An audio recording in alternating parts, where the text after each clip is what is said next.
안녕하세요. 슬기로운 가톨릭 성경 통독에 오셨습니다. 요한묵시록 4장을 읽을 차례입니다. 기도로 시작하죠.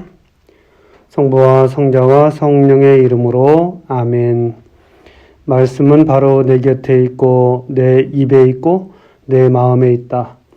주님, 성령의 빛으로 저희 눈을 여시어 주님이 길을 보게 하시고 저희 귀를 여시어 생명의 말씀을 듣게 하소서. 아멘. 성부와 성자와 성령의 이름으로 아멘.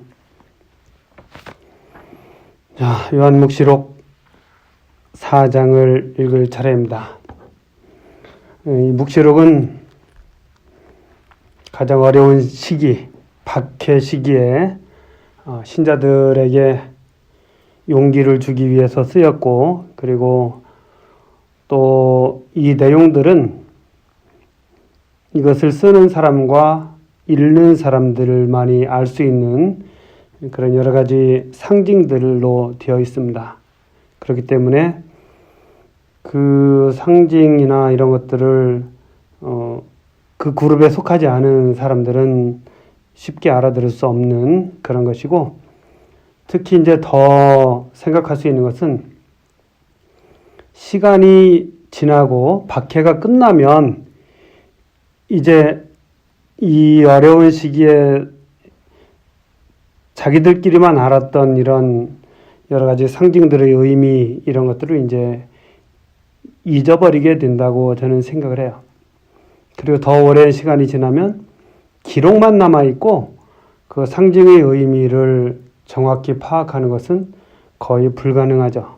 그렇기 때문에 지금 우리 시대를 생각하면서 묵시록에서 이야기하는 상징들을 우리 마음대로 해석하는 것은 옳지 않다는 생각을 합니다. 그렇다고 해서 그럼 전혀 모르냐? 그렇지도 않겠죠. 왜냐하면 성경에서 지속적으로 사용하는 숫자나 상징들이 있기 때문에 그렇습니다. 자, 묵시록에 나오는 상징들의 의미를 잠깐 살펴보면, 먼저 3분의 1이라는 말이 나오는데 그것은 일시적, 부분적, 또 한정적 부분이다. 이렇게 생각을 할 수 있어요. 3분의 1. 그리고 2분의 1.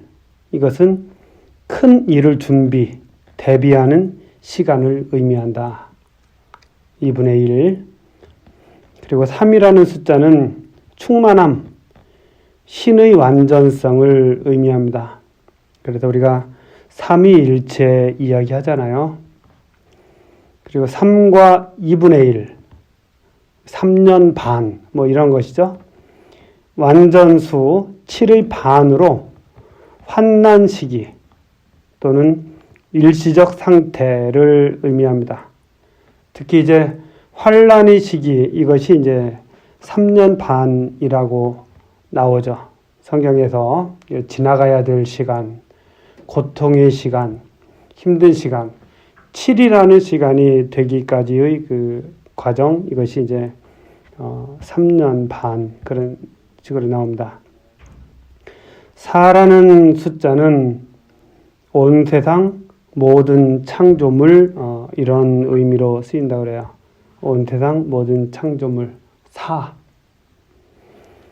6이라는 숫자는 완전수인 7에서 1을 뺀 숫자, 또는 12를 반으로 나눈 숫자. 그래서 불완전한 숫자다, 이렇게 볼 수 있죠. 그거에 비해서 플러스 1이 된 7은 온전함, 완성, 충만함, 이런 의미로 성경에서 자주 쓰이고 특히 묵시록에서 그렇게 쓰입니다. 10이라는 숫자는 완성, 충만, 이런 의미가 있습니다. 10진수, 그렇죠? 1, 2, 3, 4, 5, 6, 7, 8, 9, 10 딱딱 떨어지잖아요. 완성, 그런 의미가 있다. 12라는 숫자는 완성, 완전, 하느님 백성과 연관된다, 이렇게 볼 수 있는데요. 12지파를 생각하면 되죠.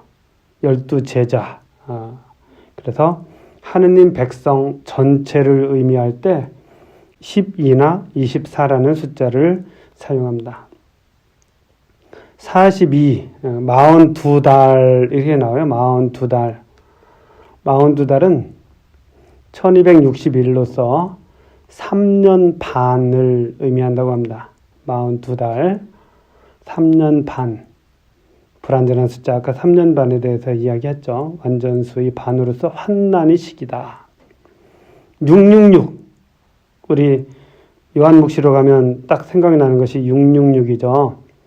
불완전수인 6을 3번 거듭한 가장 나쁜 수다. 또 로마자 네로라는 말의 그 스페링이 전부 합하면 666. 그러니까 로마자는 알파벳이 각각 상징하는 숫자가 있는데 그 숫자들을 다 더하면 666이 된다. 그리고 그것은 네로 황제를 의미하는 네로라는 의미다. 이렇게 볼 수 있습니다. 1000이라는 숫자도 나와요. 1000년 이런 데 나오죠. 많음을 뜻하고 충분한 기간을 뜻합니다. 그래서 천년 왕국설 이런 것들이 나오잖아요. 많음, 충만, 충분한 기간. 그리고 이제 요한묵시로 가면 14만 4천이라는 숫자가 나옵니다. 이것은 12 곱하기 12 곱하기 1000. 구원받은 하느님 백성의 수라고 볼 수 있어요. 그러니까 14만 4천은 뭐 요즘 엉뚱한 종교들에서 이야기하듯이 그런 의미가 아니고 성경에서는 구원받은 하느님의 백성의 숫자를 의미한다.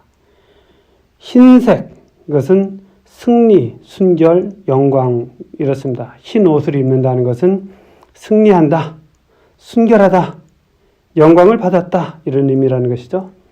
붉은색, 이것은 전쟁, 폭력, 또 피 흘림을 의미하죠. 진홍색, 방탕과 사치, 풍요를 의미합니다. 검은색, 죽음, 재앙, 질병 이런 의미가 있다고 그래요. 죽음, 재앙, 질병. 푸르스름한 색은 죽음, 재앙, 질병과 같은 의미다. 검은색과 같은 의미다. 자, 시간이 많이 됐네요. 자, 묵지록 4장을 읽겠습니다. 천상 예배. 그 뒤에 내가 보니 하늘에 문이 하나 열려 있었습니다. 그리고 처음에 들었던 그 목소리, 곧 나팔 소리 같이 울리며 나에게 말하던 그 목소리가 이리 올라오너라. 이 다음에 일어나야 할 일들을 너에게 보여주겠다 하고 말하였습니다. 나는 곧바로 성령께 사로잡히게 되었습니다. 하늘에는 또 어좌 하나가 놓여 있고 그 어좌에는 어떤 분이 앉아 계셨습니다. 거기에 앉아 계신 분은 벽옥과 홍옥같이 보이셨고 어좌 둘레에는 취옥같이 보이는 무지개가 있었습니다. 그 어좌 둘레에는 또 다른 어좌 24개가 있는데 거기에는 흰 옷을 입고 머리에 금관을 쓴 원로 24명이 앉아 있었습니다. 그 어좌에서는 번개와 요란한 소리와 천둥이 터져 나왔습니다. 그리고 어좌 앞에서는 7 횃불이 타고 있었습니다. 그것이 하느님의 7 영이십니다. 또 그 어좌 앞에는 수정처럼 보이는 유리 바다 같은 것이 있었습니다. 여러 가지 상징들이 나오죠. 그리고 어좌 한가운데와 그 둘레에는 앞뒤로 눈이 가득 달린 4 생물이 있었습니다. 첫째 생물은 사자 같고 둘째 생물은 황소 같았으며 셋째 생물은 얼굴이 사람 같고 넷째 생물은 날아가는 독수리 같았습니다.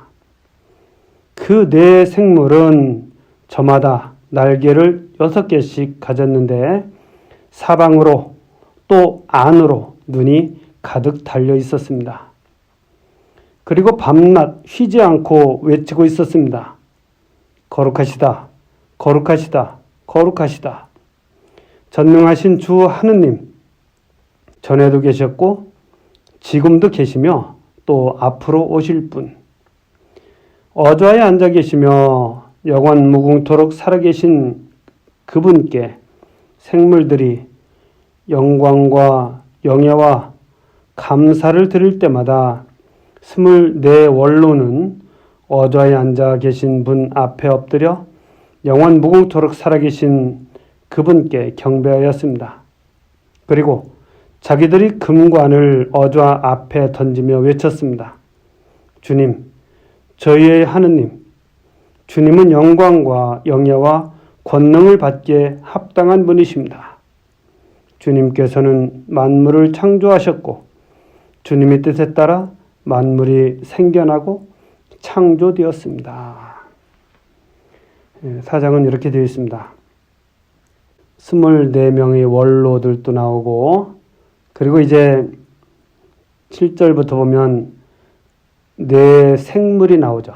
사자, 황소, 사람, 그리고 날아가는 독수리 같았다. 이것이 이제 사복음서의 상징으로 나중에 쓰이게 됩니다. 마테오, 마르코, 루카, 요한 복음을 이 네 상징으로 표현을 하죠. 그래서 어떤 스테인드 글라스 이런 데 보면 거기에 사자 얼굴, 또 황소 모습, 사람의 얼굴, 또 독수리 이렇게 표현되어 있으면 바로 이 묵시록과 연결이 되어 있다. 이렇게 보시면 되겠습니다. 24원로는 어좌에 앉아 계신 분 앞에 엎드려 영원 무궁토록 살아계신 그분께 경배하였다. 그리고 금관을 어좌 앞에 던졌다. 모든 것은 하느님 중심이죠. 주님, 저희 하느님, 주님은 영광과 영예와 권능을 받기에 합당한 분이십니다. 아주 아름다운 모습이죠. 하느님 앞에서 원로들이 외치는 그런 소리가 들리는 듯합니다. 자, 여기까지 하겠습니다. 성부와 성자와 성령의 이름으로 아멘. 말씀은 내 발의 등불이요 나의 길에 비추옵니다. 주님, 저희가 성경을 생명의 말씀으로 믿고 기도하며 살고 선포하게 하시어 언제나 성령 안에서 평화와 기쁨을 누리게 하소서. 아멘. 성부와 성자와 성령의 이름으로 아멘. 감사합니다.